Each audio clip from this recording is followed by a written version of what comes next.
Halo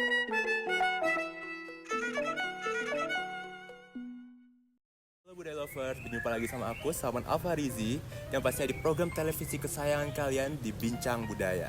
Hari ini kita berada di lokasi yang berbeda dari biasanya, lebih nyaman dan lebih fresh pastinya. Ngomongin soal fresh, hari ini kita kedatangan bintang tamu atau narasumber yang gak kalah fresh dari lokasi kita saat ini, Nazila Fitria sebagai None Jakarta Timur. Halo semuanya. Oh ya, ngomong-ngomong aku manggilnya Kak Nazila atau gimana nih? Ya, biar lebih enak kita ngobrolnya. Biasa sih kalau berhubungan dengan Abang None, Non ya, Non Oh, Zila. Nonzila, oke. Iya. Apa kabar Nonzila? Baik. Baik, alhamdulillah. Oke, Kak Nazila, aku denger-denger kan sering banget nih jadi narasumber budaya Betawi gitu kan. Iya, betul. Jujur aku sedikit tertarik nih akan hal itu. Karena untuk sebagai anak muda gitu kan, yang pasti tuh ketertarikan akan kebudayaan, apalagi kebudayaan Betawi itu udah makin jarang gitu. Ya. Apa sih yang menjadi titik awalnya kakak sehingga tertarik dengan kebudayaan Betawi itu?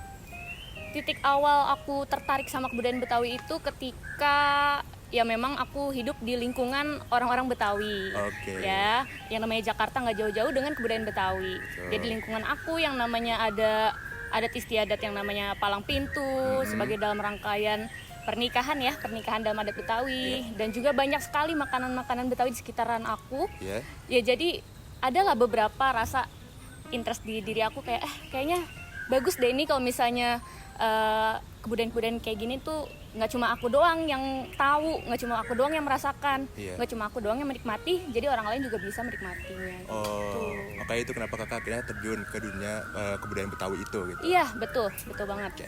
Aku juga mau nanya nih, Kanaza ini kan dulu sempat ikut ajang perlombaan Abang None Jakarta Timur bukan ya? Iya, Tahun berapa betul. kalau boleh tahu? Aku tahun 2022. 2020, berarti udah 2 tahun lalu ya itu? Iya, walaupun 2 tahun lalu, Heeh. tapi aku juga masih terus mengabdi sampai sekarang. Masih aktif? Iya, jadi walaupun masa jabat itu kan cuma 1 tahun ya. Iya. Teman-teman perlu tahu nih, 1 tahun nih menjabat Abang None, tapi mengabdinya seumur hidup. Nah, Wah, berarti sampai sekarang masih aktif nih? masih dong tentu. Aku mau nanya nih, apa sih kakak kan sempat ikut ajang Abang None ya? Ya. Apa sih yang menjadi alasan kakak atau mendorong kakak untuk mengikuti ajang Abang None itu? Awal mula aku kepikiran ikutan Abang None itu karena waktu kecilnya ya aku tuh suka banget nonton film Sidul Anak Betawi, Oh, iya, itu. Sidul Anak Sekolahan. Iya. Nah dari situ tuh aku kepikiran, oh ternyata stigma orang-orang di luar sana tentang orang-orang Betawi itu Iya. kayaknya negatif banget deh. Dibilang orang Betawi pemalas, Iya. orang Betawi itu pendidikannya rendahan gitu dan lain-lain. Pokoknya stigmanya benar-benar negatif banget tentang orang Betawi. Nah jadi aku pengen membangun, aku ini orang Betawi loh, asli lagi dari kedua orang tua aku. Oh, Makanya aku pengen, kakak orang tuanya Iya. dua-duanya Betawi? iya betul, Wah, bahkan dari oke. buyut-buyutnya juga masih Oke. orang Betawi gitu. Iya. Iya, nah dari situ aku kepikiran, kok aku nggak ada kontribusinya gitu loh. Padahal aku tahu, aku sadar stigma orang-orang tuh jelek, negatif, banyak negatifnya tentang orang Betawi. Tapi aku nggak ada pergerakan nih gitu. Akhirnya aku ikutan lah Abang None waktu itu di tahun 2019. Tunggu, Awal kakak mula. katanya kan ikut Abang None 2020. Iya, Berarti 2020. sebelumnya pernah ikut juga? Iya, di tahun 2019. Waktu itu aku ikutan 2019. Kan waktu zaman 2019 itu sebelum COVID. Iya. Nah, itu ada 3 tahap audisinya. Oke. Nah, aku tuh udah sampai di tahap terakhir banget, tahap 3, tapi ternyata belum rezeki. Oh, Nah, oke. jadinya aku mencoba lagi nih. 2020 kan sempat vakum tuh. Ngerasa kayaknya fokus kuliah dulu deh Oke, gitu. ya. Nah, akhirnya di 2022 aku ngerasa kayak udah mulai waktunya nih, udah siap gitu kan. Apalagi aku juga lagi skripsi. Waktu itu aku ngerasa waktunya banyak nih. Kalau kayaknya waktu luang aku banyak banget. Aku bakal bisa deh kayaknya kalau ikutan Abang None gitu. Ya udah, aku coba, aku Iya. belajar lebih jauh lagi. Akhirnya ternyata ya oke lah, dapat amanat dari Bapak Wali Kota kita gitu, dari para juri menjadi harapan 2 None Jakarta Timur. Oke, tepuk tangan dong boleh semuanya.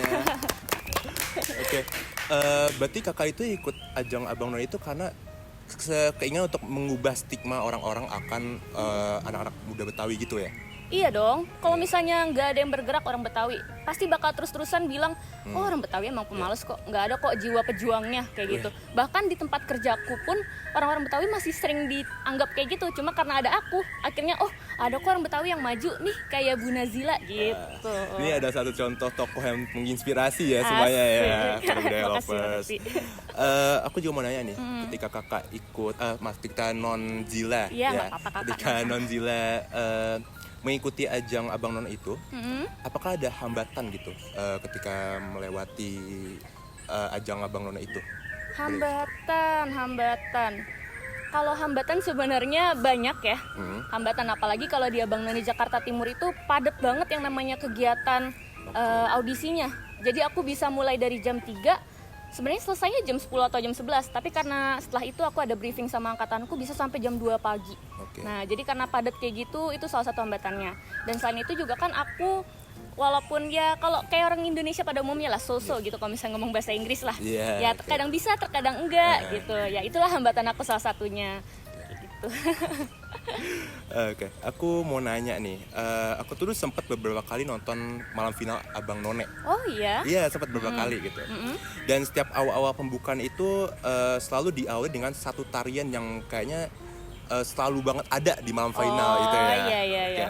Kayak dari masa ke masa tuh kalau ada malam final Abang None tuh selalu banget ditampilin sama para finalis. Ya, gitu. betul. Kalau nggak salah namanya Nandak. Nandak, betul. Oke. Nandak. Boleh dong dijelasin atau diceritain Nandak itu apa sih sebenarnya? Nandak itu sendiri artinya tuh tarian, ya. Oke. Nandak itu adalah tarian. Jadi di mana kalau ketika kalian tampil nih di acara-acara tertentu menampilkan nandak, pasti yang identik adalah keceriaan atau kegembiraan, kebahagiaan gitu. Nah makanya kenapa orang yang tampil nandak tuh pakaiannya cerah-cerah banget warnanya. Oh iya, betul. Identik banget. Iya. Makanya kan warna-warna cerah tuh menunjukkan kita tuh lagi ceria nih. Anak-anak muda itu lagi visioner nih, pengennya wah kita harus menampilkan keceriaan kita, kegembiraan kita lagi senang di segala macam. Jadi intinya nandak itu untuk menunjukkan semangat jiwa muda gitu.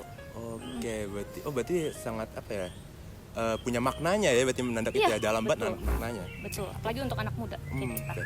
Ngomongin soal malam final Abang None lagi nih. Ya, Aku pernah dengar tentang istilah baju sadaria sama kebaya encim. oh iya. Oke. Itu tuh kalau nggak salah tuh selalu banget aku lihat dikenakan oleh para finalis dari Abang None. Itu.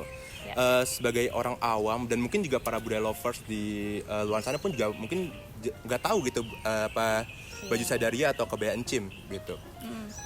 Boleh dong dijelasin apa sih baju sadaria dan kebaya encim itu, dan mungkin ada maknanya dari baju sadaria dan kebaya encim itu.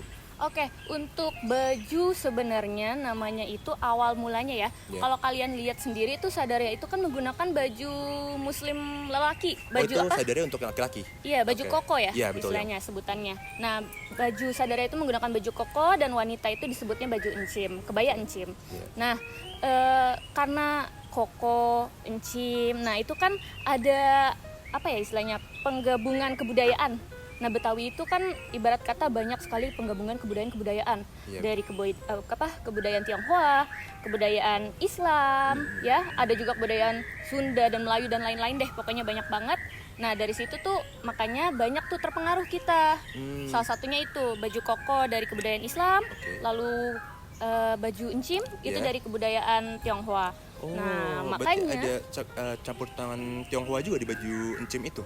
bukan campur tangan sih, lebih Maksudnya? tepatnya karena emang orang zaman dulu tuh sering pakainya kayak gitu, orang-orang Tionghoa yang ke Jakarta atau ke Indonesia gitu ya. Iya. Jadi diseraplah kebudayaan-kebudayaan mereka sama kita. Oke. Apalagi tertutup nih. Kan orang-orang Betawi itu identik dengan Islamnya yang kuat lah Iya. gitu istilahnya ya. Nah, dari situ pemerintah kita pengen kalau bisa namanya diubahlah yang kayak Indonesia banget gitu, Jakarta banget, apa sih namanya gitu. Nah, akhirnya nama tadinya baju koko diganti jadi sadaria, lalu kebaya encim, nama aslinya adalah kebaya kerancang. Nah, Oke. kebaya kerancang itu sendiri kalau misalnya kalian lihat ya, kalau kalian pakai, Iya. itu di bagian bawah sini ada motifnya bolong-bolong. Nah, yang bolong-bolong itu disebut dengan kerancang, motif kerancang. Makanya namanya kenapa kebaya kerancang. Oke. Aku tuh pernah lihat beberapa none kan ketika pakai kebaya encem itu punya Iya. pakai beberapa pernak-pernik ya. Oh iya, Itu bisa disebutin nggak sih pernak-perniknya itu apa aja? yang paling utama dari atas dulu Oke, ya. dari rambut dulu. Nah, kalau dari atas itu kepala kan kita dicepol nih. Dicepol. Nah, di cepolnya itu kita ada ronce melati. Nah, di ronce melati itu dipakainya, ini aku agak-agak lupa, maaf ya kalau misalnya salah-salah, soalnya juga udah lama. Iya. Ya. Jadi dari angka 12, dari angka jam 12 sampai angka pukul 4. Di situ dipakai untuk menandakan kalau wanita Betawi itu boleh keluar hanya di pukul segitu aja. Oh. Iya, karena zaman dulu kan bahaya, Iya, banyak bahaya di iya, mana-mana. Nah, makanya banyak tuh kalau misalnya dibilang itu tuh filosofinya. Jadi wanita Betawi boleh keluar hanya dari pukul 12 siang sampai pukul 4 sore gitu. Nah, dari giwang, ini giwang ya biasalah menandakan martabat seorang wanita gitu kan, agung gitu. Terus juga kita ada peniti tak yang besar banget, nanti mungkin bisa teman-teman cari, mungkin Ya, bisa mungkin di-info. boleh cari ya para budaya Ya, lovers nanti di Google. peniti tak sama seperti giwang ya, menandakan wanita Betawi itu anggun, bermartabat dan lain-lain. Nah, selain itu juga pakai bawahnya itu adalah bukan kebaya, sorry. Pakai kain pagi sore, motif pagi sore. Oh, Ya. oke. Nanti mungkin bisa di-insert juga. Di-insert lagi nanti Maaf, kita aku bisa. belum Oke. aku nggak pakai. Ya, jadi kain pagi sore. Pagi sore karena di depannya itu sama belakangnya motifnya beda warna. Sebenarnya sama motifnya mungkin ya. Mungkin motifnya sama-sama bunga, motifnya sama-sama daun, motifnya sama-sama hewan, tapi warnanya berbeda. Nah, kan orang zaman dahulu yang aku tahu ya, dari sepengalaman aku, sepengajaran aku, orang-orang zaman dulu tuh kalau pakai baju karena memang ekonominya terbatas, jadi ya dibolak-balik aja. Kalau yang cerah nih dipakainya di pagi hari gitu. oke. Terus kalau misalnya emang udah mulai malam nih, udah mulai gelap nih, ya Iya. udah diganti deh, dituker kainnya yang gelap di Oh. depan gitu. Jadi demi efisiensi aja. Punya fungsi banyak ya berarti, Oh, iya. bisa buat pagi bisa buat malam ya. Iya, efektif. Oke. Jadi Sekarang aku mau ngomongin soal lenong nih. oh, lenong. Oke. Oke, nggak jauh-jauh emang. Aku yakin beberapa budaya lovers itu mungkin sering dengar istilah kesenian tradisional Betawi tersebut. Boleh dong Kak Najwa tuh jelasin budaya lenong itu apa sebenarnya? Kesenian apa itu sebenarnya lenong? Lenong itu kalau misalnya orang awam, kalau misalnya belum tahu ya sama sekali tentang lenong, lenong itu kayak dramanya Betawi Oke, gitu. Oke. Teater, betul. Teaternya Betawi. Jadi Betawi itu juga punya keseniannya masing-masing, gak cuma dari segi musik ya, Yeah. tapi juga ada dari segi drama. Nah, dramanya ini juga kalau misalnya di lenong tuh, kalau misalnya orang zaman sekarang sebutnya teater musikal teater kayak gitu. Nah, di situ juga kita belajar nari-nari juga. Jadi nggak cuma tampilin dramanya, acting ya, tapi kita juga menampilkan tentang musik, tarian, dan juga balas pantun Oke, mungkin. ya. Nah, lenong sendiri itu dibagi dengan banyak jenis ya. Tapi yang aku bisa jelasin mungkin ada lenong denes dan lenong preman gitu. Pernah denger gak lenong denes? Jujur aku belum pernah denger ini, itu apa aja itu lenong itu tadi yang kakak sebutin. Ya, kalau lenong denes itu ya tentang Melayu tinggi lah. Jadi tentang kerajaan-kerajaan, kehidupan kita yang orang-orang tinggian lah istilahnya gitu. Itu kehidupan tentang seperti itu. Tapi Lenong preman? nah, kalau lenong preman itu lebih ke kehidupan sehari-hari.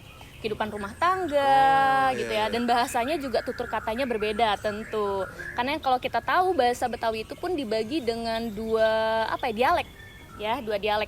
Yang pertama itu Betawi ora atau dik, dan yang kedua itu Betawi kota atau tengah gitu. Oke. Nah, biasanya yang digunakan di Betawi denes itu Betawi kota atau Betawi tengah. Jadi bahasanya yang kayak iye, ape, kenapa Oh, sih iya, iya. gitu. Jadi serba belakangnya. Baca saya dan orang Betawi lah ya. Ya, tapi kalau misalnya udah masuknya ke Betawi ora, Betawi udik, nah itu masuknya udah yang bahasanya itu kebekasian lah. Makanya kalau misalnya orang-orang bercandain, lu mah Betawi Bekasi. Nah, itu biasanya bahasanya lah iya ya gitu. Lah masa sih gitu. Pokoknya lebih medok lah, lebih gimana gitu ya. Kayak gitu. Oke, terima kasih ya Kak Nazila sudah mau Iya. menemani kita di program spesial hari ini Iya, di sama-sama. acara Bincang Budaya. Jangan kapok-kapok kayak untuk datang ke sini ya. Oh Kak iya Nazila. dong, pasti. Dan untuk para budaya lovers, aku mau ngucapin terima kasih banget untuk kalian sudah mau menemani kita, sudah mau nih nontonin aku selama dari tadi. Aku pengen ngucapin terima kasih, dan jangan lupa juga untuk selalu nonton tayangan kita yang pastinya di channel dan waktu yang sama. Aku sama Nafarizi izin undur diri. Terima kasih semuanya. See you dan stay safe.